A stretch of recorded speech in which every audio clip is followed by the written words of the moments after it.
जय श्री कृष्णा। राधे राधे। आइए सुनते हैं मार्गशीर्ष मास की कथा 3। जब अपने भक्त के लिए भगवान श्री कृष्ण स्वयं देने आए थे गवाही। जानिए पौराणिक कथा। जो हरि का नाम लेगा, हरि उसे बचाने कलयुग में भी स्वयं प्रकट होंगे। इसी कड़ी में हम लेकर आए हैं कलयुग की कुछ ऐसी घटनाएं जिन्होंने धर्म में हिंदुओं की आस्था को और प्रबल किया है। आज हम आपको ऐसी कथा के बारे में बताने जा रहे हैं जिसका पुराणों में वर्णन मिलता है। इसमें भक्त और ईश्वर के अटूट प्रेम से संबंधित बहुत सारी कथाओं का उल्लेख मिलता है। साक्षी गोपाल नामक एक मंदिर से जुड़ी एक कथा है। एक कथा हमारे देश के साक्षी गोपाल नामक एक मंदिर से जुड़ी है। कथा के अनुसार एक बार 2 ब्राह्मण वृंदावन की यात्रा पर निकले। उनमें से एक वृद्ध था और दूसरा जवान था। मार्ग लंबा और कठिन था, जिस वजह से उन दोनों यात्रियों को यात्रा के दौरान कई कष्टों का सामना करना पड़ा। उस समय आज की तरह रेलगाड़ियों और बसों की सुविधा उपलब्ध नहीं थी। यात्रा के दौरान युवा ब्राह्मण ने वृद्ध व्यक्ति की खूब मदद की, जिसकी वजह से वृंदावन पहुंचकर उस वृद्ध ब्राह्मण ने कृतज्ञता जताते हुए कहा कि हे युवक, तुमने मेरी खूब सेवा की है। मैं तुम्हारा अत्यंत कृतज्ञ हूँ। इस सेवा के बदले मैं तुम्हें पुरस्कार देना चाहता हूँ। पर उस युवा ब्राह्मण ने पुरस्कार लेने से मना कर दिया, जिसके बाद वृद्ध व्यक्ति हठ करने लगा। फिर उस वृद्ध व्यक्ति ने अपनी जवान पुत्री का विवाह उस ब्राह्मण युवक से करने का वचन दिया। ब्राह्मण युवक ने वृद्ध व्यक्ति को समझाया कि ऐसा नहीं हो सकता, क्योंकि आप बहुत अमीर हैं और मैं तो बहुत गरीब ब्राह्मण हूँ। फिर भी वृद्ध व्यक्ति अपनी हठ पर अड़ा रहा और फिर कुछ दिन तक वृंदावन में रहने के बाद दोनों घर लौट आए।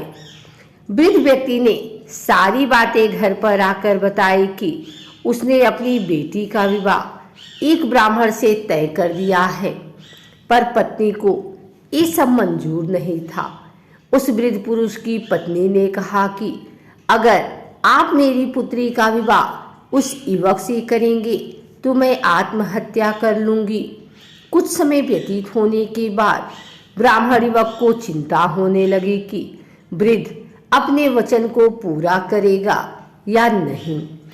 फिर ब्राह्मण युवक से रहा न गया और उसने वृद्ध ब्राह्मण के पास जाकर उसको अपना वचन याद करवाया। वो वृद्ध पुरुष मौन रहा और उसे डर था कि वो अपनी बेटी का विवाह इससे करवाता है तो उसकी पत्नी अपनी जान दे देगी। वृद्ध पुरुष ने कोई उत्तर नहीं दिया। तब ब्राह्मण युवक ने उसका दिया हुआ वचन याद करवाने लगा। तभी वृद्ध ब्राह्मण के बेटे ने उस ब्राह्मण युवक को एक कहकर घर से निकाल दिया कि तुम झूठ बोल रहे हो, तुम मेरे पिता को लूटने के लिए आए हो। फिर ब्राह्मण युवक ने कहा कि ये सारे वचन तुम्हारे पिताजी ने शिवगृह के सामने दिए थे। तब वृद्ध व्यक्ति का ज्येष्ठ पुत्र, जो भगवान को नहीं मानता था, युवक को कहने लगा कि अगर तुम कहते हो कि भगवान इस बात के साक्षी हैं तो यही सही।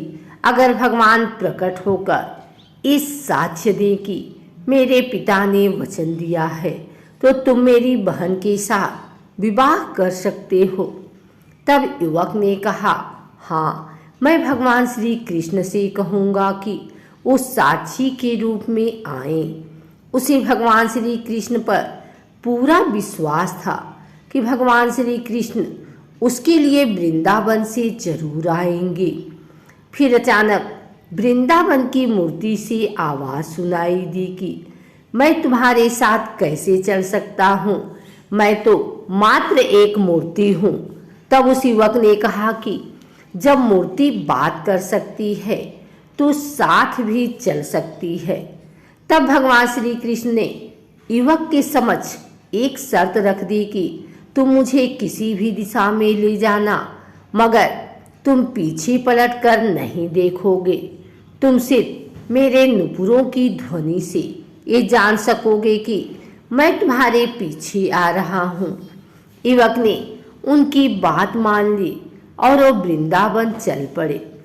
जिस नगर में जाना था वहां पहुंचने के बाद युवक को नुपुरों की ध्वनि आनी बंद हो गई। युवक ने धैर्य न धरकर पीछे मुड़कर देख लिया। मूर्ति वहीं पर स्थिर खड़ी हुई थी। अब मूर्ति आगे नहीं चल सकती थी क्योंकि युवक ने पीछे मुड़कर देख लिया था। वो युवक दौड़कर नगर पहुंचा। सब लोगों को इकट्ठा करके बोलने लगा कि देखो, भगवान श्री कृष्ण साक्षी रूप में आए हैं। लोग स्तब्ध थे कि इतनी बड़ी मूर्ति इतनी दूर से चलकर कैसे आई। फिर भगवान श्री कृष्ण की मूर्ति ने सबके सामने ब्राह्मण युवक की गवाही दी। उसके बाद वृद्ध ब्राह्मण की पुत्री के साथ उसका विवाह संपन्न हुआ। विवाह के बाद उस युवक ब्राह्मण ने श्री विग्रह के सामने उस स्थल पर एक मंदिर बनवा दिया और आज भी लोग इस मंदिर में साक्षात श्री गोपाल की पूजा करते हैं। तो हमारी आज की कथा आपको कैसी लगी? अगर अच्छी लगी तो हमारे वीडियो को लाइक करें, कमेंट करें, शेयर करें। हमारे चैनल को सब्सक्राइब करके बेल नोटिफिकेशन ऑल पर सेट कर लीजिए ताकि आगे आने वाली वीडियो सबसे पहले आप तक पहुंच सके। धन्यवाद।